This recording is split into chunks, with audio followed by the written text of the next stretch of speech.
আজ থেকে প্রায় ১৪০০ বছর আগের কথা।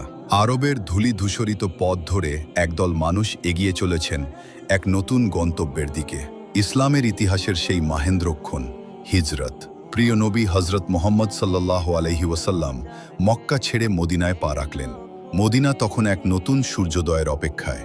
রসুল সাল্লাল্লাহু আলাইহি ওয়াসাল্লাম এসে দেখলেন মদিনার মানুষ বছরে দুটি নির্দিষ্ট দিনে বিশেষ উৎসবে মেতে ওঠে।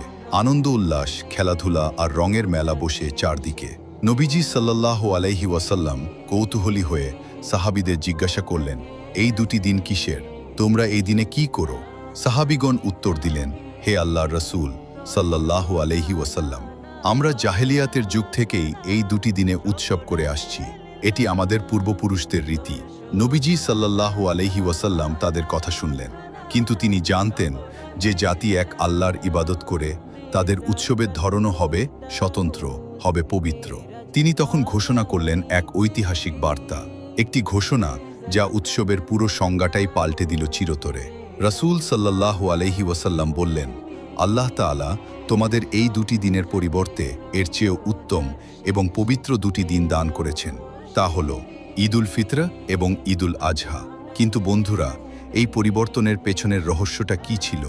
মদিনাবাসীরা তো আনন্দই করছিল, তবে নবীজি সাল্লাল্লাহু আলাইহি ওয়াসাল্লাম কেন সেই উৎসবকে বাতিল করে সম্পূর্ণ নতুন দুটি দিন চালু করলেন? কেন ইসলামের দৃষ্টিতে এই দুটি দিন এত তাৎপর্যপূর্ণ?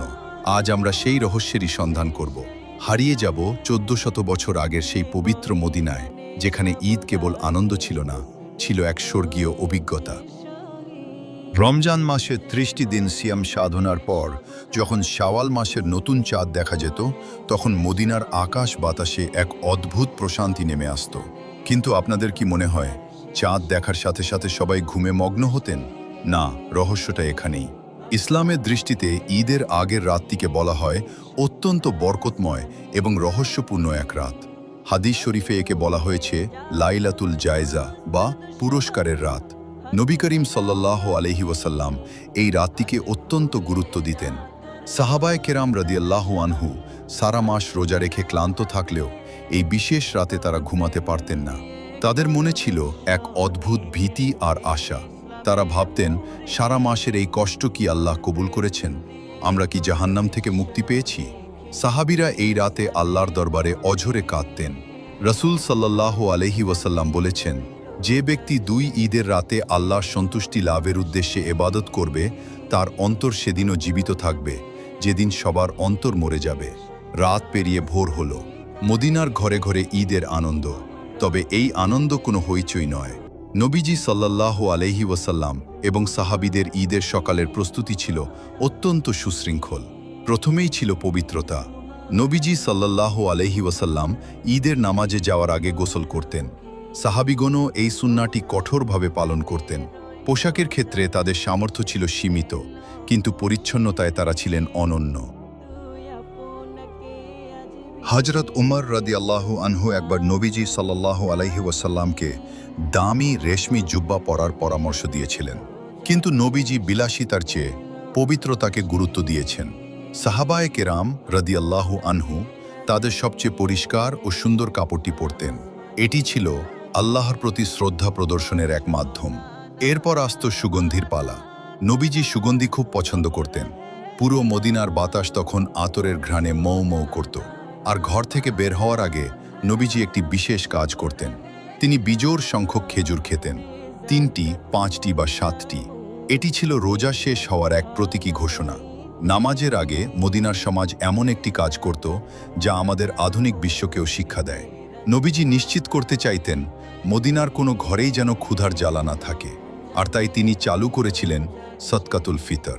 ফিতরা কোনো সাধারণ দান ছিল না, এটি ছিল বাধ্যতামূলক। সাহাবীরা নামাজের আগেই এক সা পরিমাণ খাদ্যদ্রব্য অভাবীদের হাতে তুলে দিতেন। ধনী গরিবের এই ব্যবধান ঘুচিয়ে দেওয়াই ছিল ঈদের আসল সৌন্দর্য। তারা বিশ্বাস করতেন অন্যকে অভুক্ত রেখে নিজের ঈদ পূর্ণ হতে পারে না। এটিই ছিল ইসলামের সেই অনন্য সামাজিক সাম্য।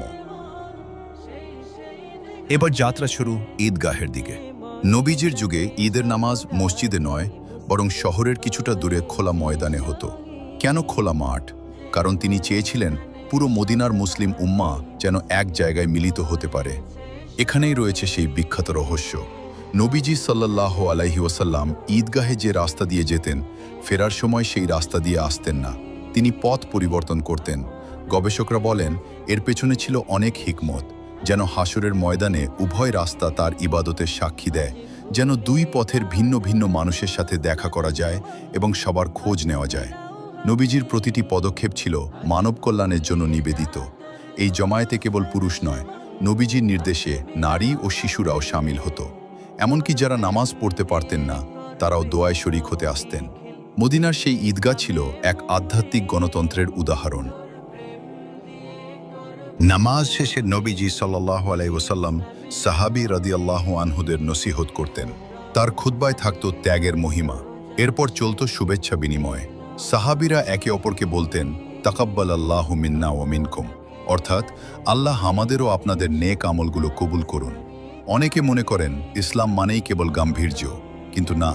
নবীজি সাল্লাল্লাহু আলাইহি ওয়াসাল্লাম ঈদের দিন হালাল বিনোদনের অনুমতি দিয়েছিলেন। হাবশী যুবকদের শারীরিক কসরত তিনি নিজে দাঁড়িয়ে দেখতেন।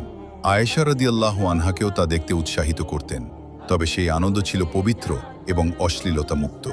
বন্ধুরা, মদিনার সেই ঈদ আমাদের শেখায় ঈদ মানে কেবল উৎসব নয়, ঈদ মানে হলো ত্যাগের আনন্দ, ইবাদতের স্বীকৃতি এবং মানবতার সেবা। নবীজি ও সাহাবীদের সেই সোনালী আদর্শ যদি আমরা আমাদের জীবনে ফিরিয়ে আনতে পারি, তবেই আমাদের উৎসব সার্থক হবে। আজকের এই দীর্ঘ যাত্রা আপনার কেমন লাগলো? আপনি কি চান আমরা এমন নিয়ে ভিডিও বানাই? কমেন্টে জানান। ভিডিওটি ভালো লাগলে শেয়ার করুন। রহস্যময় এই পৃথিবীর সাথেই থাকুন। আল্লাহ হাফেজ।